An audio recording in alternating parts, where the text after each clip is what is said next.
আপনারা জানেন যে আমরা ডক্টর বিধানচন্দ্র রায়ের মূর্তিতে মালা দিয়েছি, প্রণাম করেছি।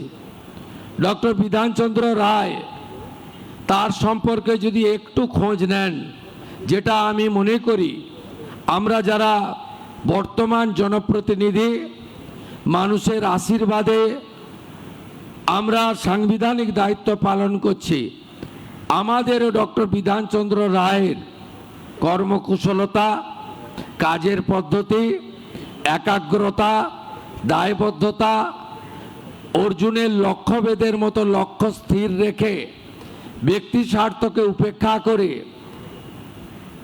তার যে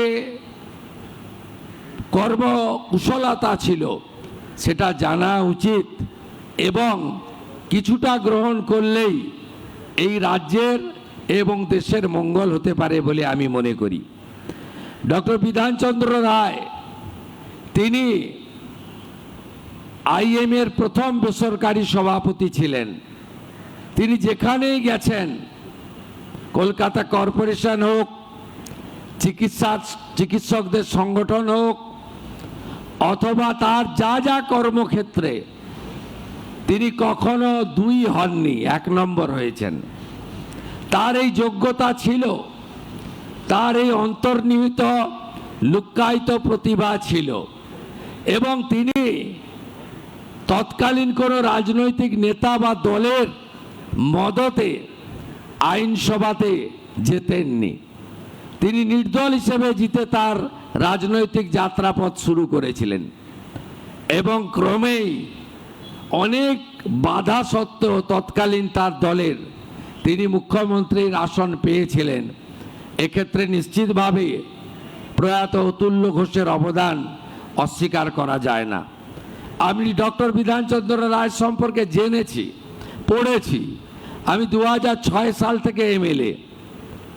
আমি 2006 সালে বিধানসভা জেতার পরে লাইব্রেরিতে ডক্টর বিধানচন্দ্র রায়ের একাধিক ভাষণ আমি পড়েছি, মনের মধ্যে গ্রহণ করার চেষ্টা করেছি। আজ নয়, 20 বছর আগে। আমি অনেক টুকরো টুকরো তার বক্তৃতার লাইন আমার মুখস্থ, যদিও সময়ের অভাবে আমি এখানে তা বলবো না। কিন্তু আমার বর্তমান মুখ্যমন্ত্রিত্ব কালে, যা এখনো 2 মাস পূর্ণ হয়নি, এক্ষেত্রে আমার বিধানচন্দ্র রায়কে নিয়ে বলা প্রাক্তন মুখ্যমন্ত্রী জ্যোতিবাবুর একটা কথা মনে পড়ছে। আর আজকে যখন আমি এই রাজ্যের কাজ করতে যাচ্ছি, তখন আমার আরেকটি কথা মনে পড়ছে।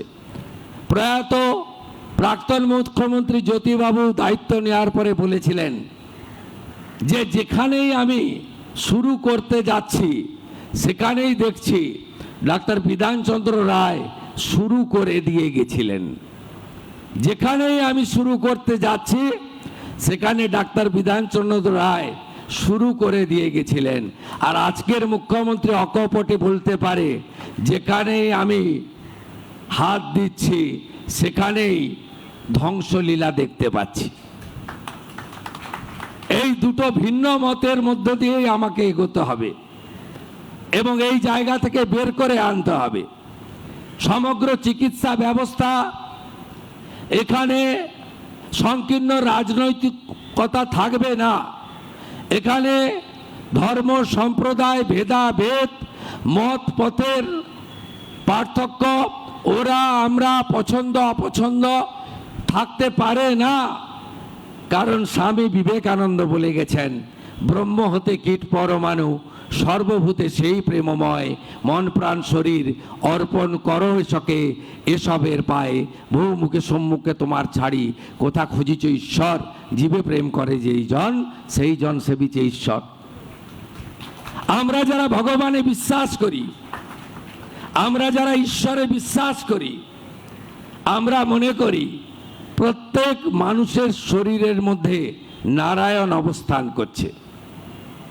একথা আমার নয়, স্বামী বিবেকানন্দ বলে গেছিলেন, বলেছিলেন শিব জ্ঞানে জীব পূজা করো, বলেছিলেন যত্র জীব তত্র শিব, অর্থাৎ মহাদেব। আজকে আমাদের এই রকম একটি দপ্তরকে সত্যিকারে ঠিক জায়গায় পৌঁছে নিতে হবে। আপনি যান ভেলোরে, আপনি যান মুম্বাই টাটা ক্যান্সার হসপিটালে, আপনি বেঙ্গালুরুতে দেবী শেঠির হসপিটাল, আপনি পিজিআই চণ্ডীগড়, আপনি যান ডাক্তার রেড্ডির হায়দ্রাবাদে, সর্বত্র শুধু বাঙালি বাঙালি বাঙালি, দরিদ্র দরিদ্র দরিদ্র। কেন এই রাজ্যে চিকিৎসা দেওয়া যায় না? সুবীর বাবু, গীতা দিদির মতো লোকেরা, ডাক্তার সুকুমার বাবুর মতো লোকেরা, যারা ডক্টর বিধানচন্দ্র রায়ের পরবর্তী সময়ে এ রাজ্যের চিকিৎসা ব্যবস্থাকে এগিয়ে নিয়ে যাচ্ছে, এত হস্তক্ষেপ, এত দমন পীড়ন, এত আমরা ওরা, এত অবহেলিত চিকিৎসা ব্যবস্থা, এটা কি কাম্য ছিল? কারণ এই পশ্চিমবঙ্গ আমি মনে করি মেধাতে শুধু ভারতবর্ষ নয়, পৃথিবীর যে কোনো আধুনিক রাষ্ট্রকে টেক্কা দিতে পারে। আজকে যখন ইউরোপের বড় বড় হসপিটালে আপনি যাবেন, সেখানে বাঙালি ডাক্তারদের দেখতে পাবেন। আমি অনেকদিন এমপি ছিলাম, দিল্লি যাতায়াত করতাম, প্রচুর এনআরআই বিদেশে থাকা সিনিয়র ডাক্তাররা, তারা সব যাতায়াত করতেন বছরে দুর্গাপুজোর সময় বা যখন ওখানে প্রচন্ড বরফ পড়ে, উইন্টার ইত্যাদি হয়, ওরা আসেন এখানে। অনেকের সঙ্গে দেখা হতো, পরিচয় করতাম। কেউ যুক্তরাষ্ট্র, কেউ যুক্তরাজ্য, কেউ জার্মানি, কেউ ফ্রান্স, কেউ কানাডা, সব বড় বড় হসপিটাল তারা সব যাতায়াত করতেন বছরে দুর্গাপুজোর সময় বা যখন ওখানে প্রচন্ড বরফ পড়ে, উইন্টার ইত্যাদি হয়, ওরা আসেন এখানে। অনেকের সঙ্গে দেখা হতো, পরিচয় করতাম। কেউ যুক্তরাষ্ট্র, কেউ যুক্তরাজ্য, কেউ জার্মানি, কেউ ফ্রান্স, কেউ কানাডা, সব বড় বড় হসপিটালগুলোতে নেতৃত্ব দিচ্ছেন, এইচওডি হয়ে বসে আছেন এই বাঙালি চিকিৎসকরা। আর বাংলার লোকগুলো ভেলোরে লম্বা লাইন দিয়ে দাঁড়িয়ে আছে। বাংলার লোকগুলো মুম্বাই টাটা ক্যান্সার হসপিটালের সামনে লাইন দিয়ে দাঁড়িয়ে আছে। তার সঙ্গে অন্য রাজ্যের লোক দাঁড়িয়ে আছে, তার হাতে আয়ুষ্মান ভারতের কার্ড, এমআরআই স্ক্যান, রক্ত পরীক্ষা। পাশে থাকায় উত্তরপ্রদেশ গুজরাটের লোকটাকে টাকা দিতে হচ্ছে না, আয়ুষ্মান ভারতের কার্ডটা দেখাচ্ছে। আর পশ্চিমবঙ্গের লোকটা, গরিব লোকটা, ওর দিকে তাকিয়ে আছে করুণ দৃষ্টিতে। আর 12,000 টাকা, 14,000 টাকা, 18,000 টাকা পরীক্ষার বিল মিটাচ্ছে। এটাই কি বাংলায় কাম্য ছিল? এটাই কি বাংলায় কাম্য ছিল? হসপিটালগুলোতে বিহাল অবস্থা, রুগী শুয়ে আছে, তার সঙ্গে কত প্রাণীও শুয়ে আছে যাদের সেখানে থাকার কথা ছিল না।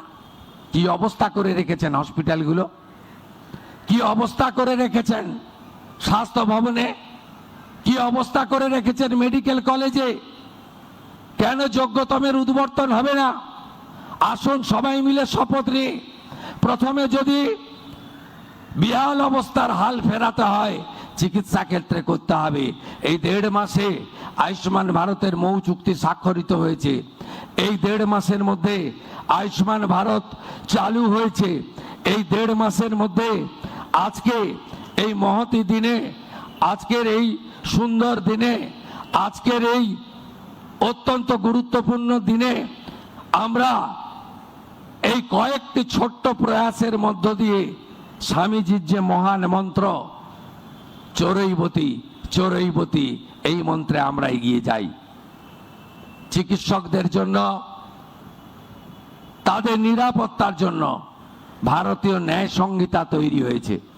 মাননীয় প্রধানমন্ত্রী নরেন্দ্র মোদীজির নির্দেশে কেন্দ্রীয় স্বরাষ্ট্রমন্ত্রী অমিত শাহজি 2023 সালে ভারতীয় ন্যায় সংহিতা এনেছেন। সেখানে দেখবেন ডাক্তার বাবুরা চিকিৎসার ক্ষেত্রে তারা কখনোই চান না কোনো রোগী মারা যাক বা তার ক্ষতি হোক।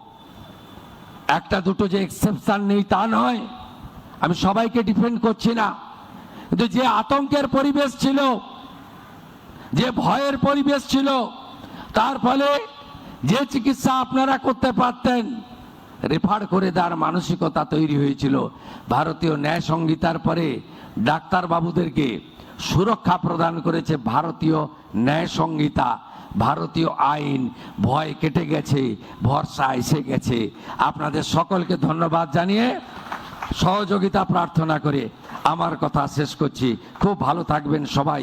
সবাইকে আবার ধন্যবাদ। চিকিৎসক শব্দটিকে প্রণাম এবং শ্রদ্ধা জানিয়ে আমার কথা শেষ করলাম। ভারত মাতা কি বন্দে।